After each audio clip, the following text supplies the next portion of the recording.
Okay, welcome to chapter 21.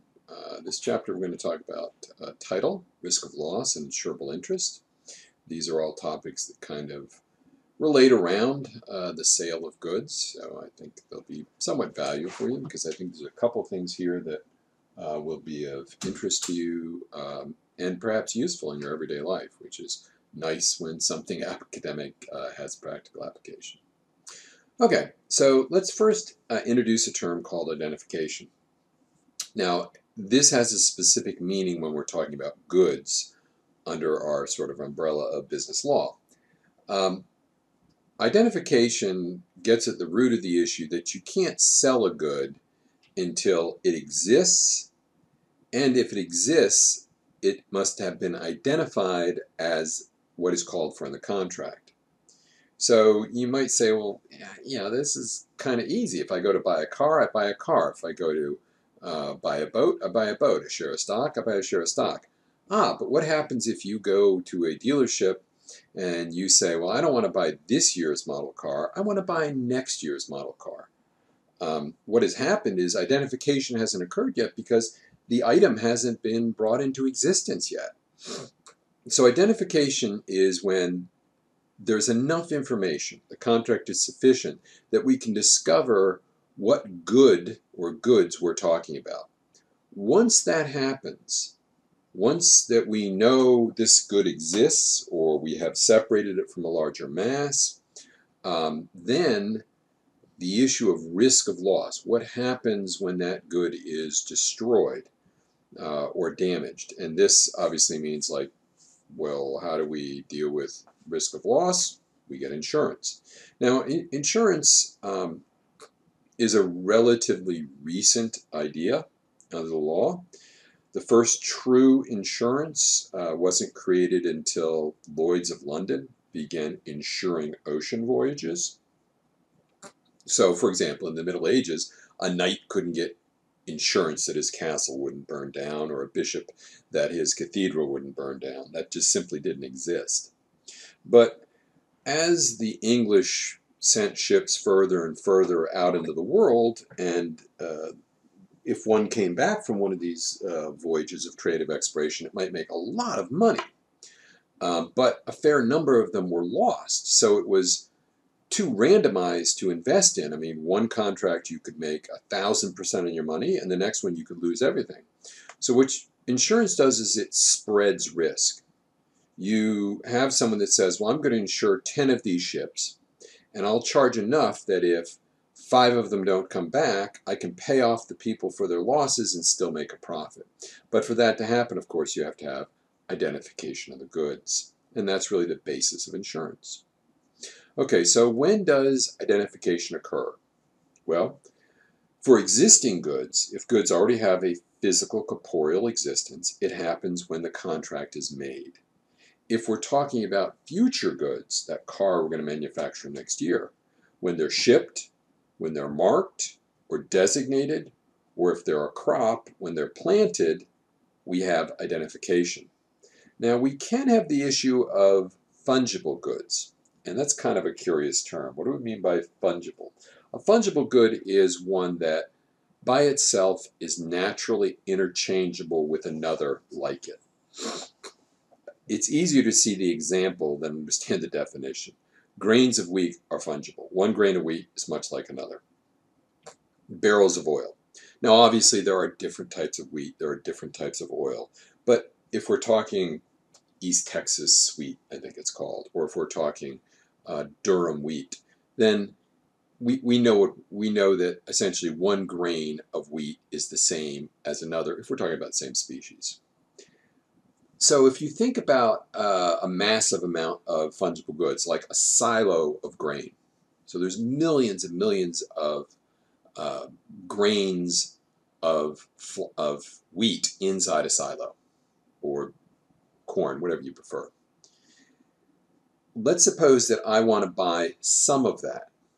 Well, how do we know if there's a fire that the 10% of the wheat crop that I bought from you was burned or not?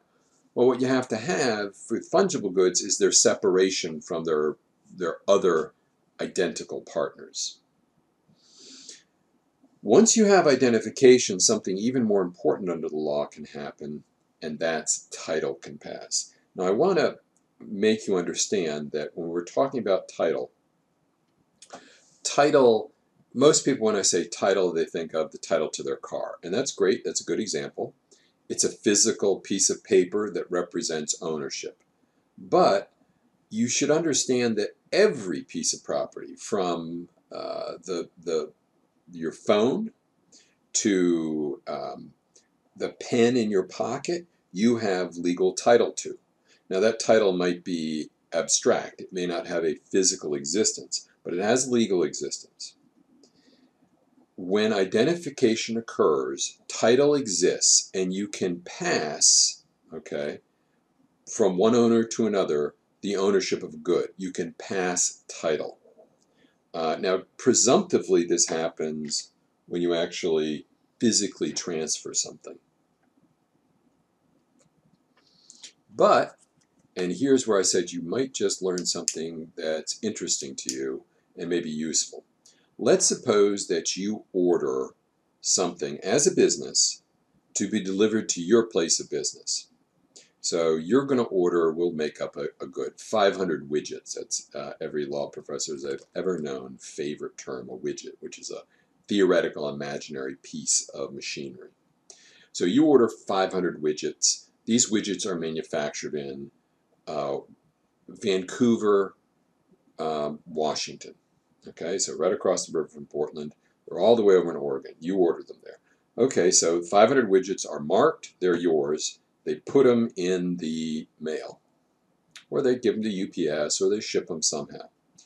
When does risk of loss pass? Well, presumptively when I get them, right? Well, not so fast. There are two types of shipment contracts that we can talk about when contracts are being moved. Movement contracts, better than shipment contracts.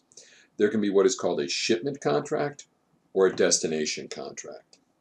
So in a shipment contract, and this is the presumed type of contract, when that seller in Washington State, in Vancouver City, Washington State, puts those in the U.S. mail, you, the buyer in Raleigh, okay, have risk of loss. Title has passed.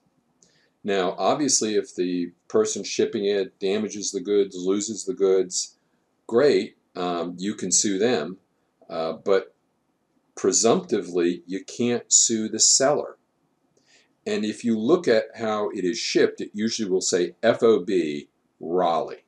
And that means that if the buyer is up in Washington State and you're down in Raleigh, FOB Raleigh, free on board, means that it is a shipment contract. A destination contract is different. There, the seller up in Vancouver, Washington, puts them into either the U.S. mail or UPS or whatever we're talking about, and no passage of title occurs until you actually receive them. Now, that's called a destination contract. And for a buyer, you prefer a destination contract because that means you don't have to worry about it getting lost in the mail. That's their problem. For a seller, you know something? You prefer a shipment contract. So, big question. What's the presumptive type? The presumptive type is a shipment contract. Now, sometimes we have transfers of goods, but we don't physically move them. And we usually do that via document of title. So sometimes something is stored in a warehouse or in a secure vault. You know, when gold is transferred among people, rarely do people take physical possession of it if you're a commodities trader. Whether we're talking about gold or orange juice futures or coconuts, I don't care. Nobody wants 500 tons of coconuts showing up at their door if you're trading commodities. So what's going to happen is those coconuts are going to stay stored someplace, and you're going to have a right to them. You're going to have what's called a document of title. Could be a warehouse receipt, okay, that goes to you, and it's going to say you have 500 coconuts in Acme Warehouse. Title passes when you get that document. Okay, now obviously sometimes people get things that don't belong to them. So let's talk about a thief. And I'll give you an example that occurred in the North Carolina Museum of Art. North Carolina Museum of Art had some pre-Renaissance paintings in its collection. These paintings were from before around they're from around 1200 AD. Okay, just at the beginning of the Middle Ages, just at the end of the Dark Ages. Somebody showed up and said, "Hey, wait a minute, my family owned that painting, and that painting was stolen from them in 1939 by the Nazis." And the North Carolina Museum of Art said, "Well, we bought it from a reputable dealer in New York City, and here is our bill of sales." So you trace the bill of sales. The bill of sales, the dealer in New York City said, "Well, I bought it from a dealer in London, and here's my bill of sales." And the London dealer said, "Well, I bought it from my dealer in Switzerland," and the Swiss got it. And the Swiss said, "Well, I bought it from somebody in Germany." And the person in Germany was a Nazi and a thief. He had stolen it from this family, the Jewish family, as I recall. So that person who showed up, it was their grandson or son, I forget which, said that, I think it was a Giotto, if I'm not mistaken, that medieval painting is our family's. So does the North Carolina Museum of Art have to give it to him? The answer is yes, because the only title that was passed from the second the thief stole it was void title.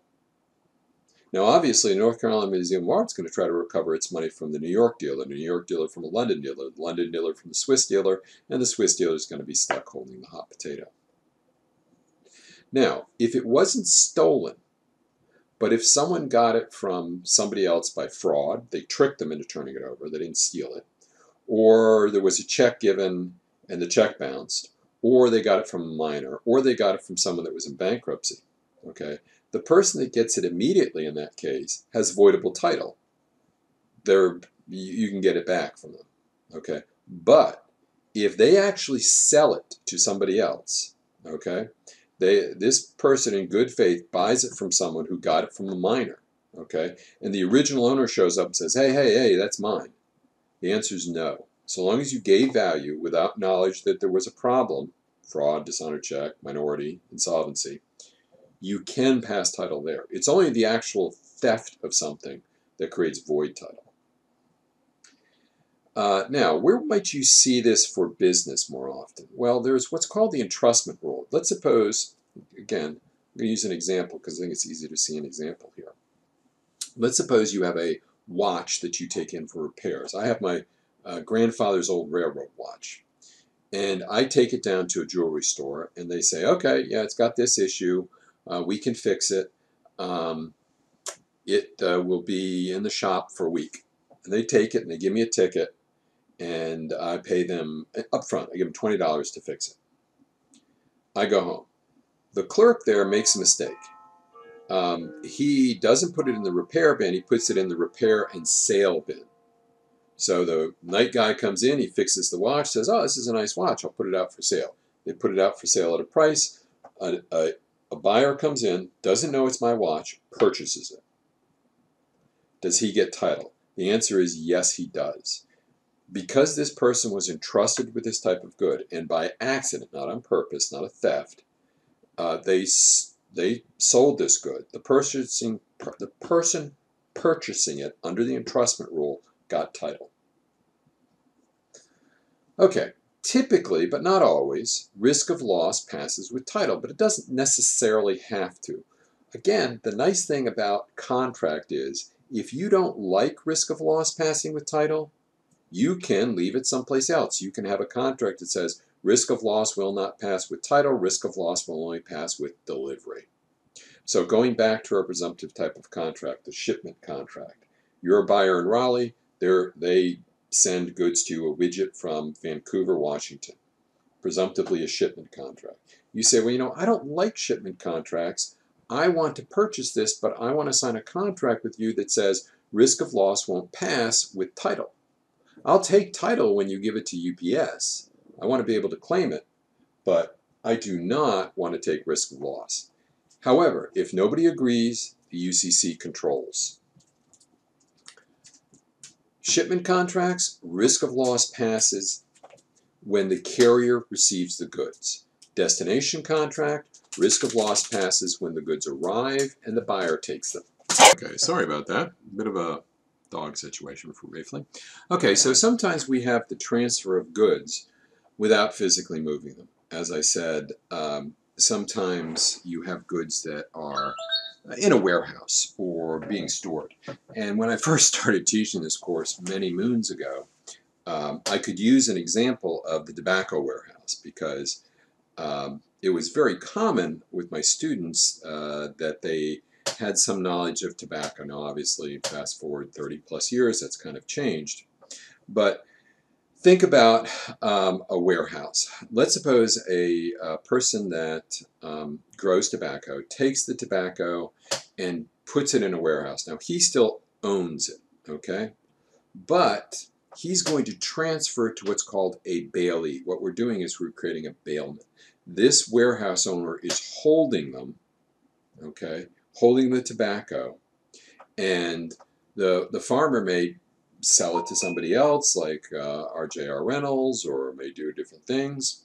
But basically, the goods aren't going to move, and the goods are going to stay right there. So risk of loss can pass when the buyer gets negotiable documents of goods or title, or when the bailee acknowledges the bailee's rights, or when you get a non-negotiable document of title and a reasonable time passes. All of those, if the goods are being held by a bailee such as the warehouse, would transfer goods. Okay, conditional sales. Sometimes you see something called a sale or return, and then the thing that's closest to it is called a sale on approval. Sale or return is typically a consignment sale. So you have the right to take the goods back, okay, and get your money back. But so long as you have them, you've got risk of loss. So it's basically, here, you take this. If you don't like it, bring it back. I'll give you money back. But if you were to lose it or damage it, that's on you. Now, the other one is a little bit rarer. They used to try to sell cars this way sometimes, believe it or not. Sale and approval, where you take the goods and you promise to return them, but there's no agreement to buy. There, risk of loss has remained with the seller even if the buyer has physical possession. Okay, well, sadly, sometimes contracts don't work out and people are in breach of contract. So what do we do?